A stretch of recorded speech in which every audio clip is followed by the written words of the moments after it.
The big question will be if we need antibody-based treatment in addition to lenalidomide maintenance in newly diagnosed multiple myeloma post-autologous stem cell transplant as a maintenance strategy.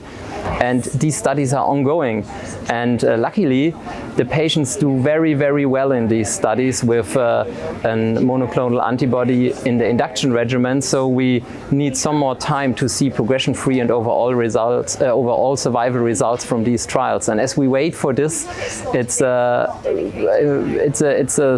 we have to speculate whether this will be additive, but very likely based on the data that we see in the high-risk trials, where we add, for example, in the GMMG-CONCEPT trial or in the Optimum trial from the UK myeloma group, where we add more than one agent to maintenance treatment, so at least a monoclonal antibody or even a proteasome inhibitor, we see that we have more control of the disease in high-risk patients. So it will be very likely that a monoclonal CD30/80 antibody will have some benefits in this patient population.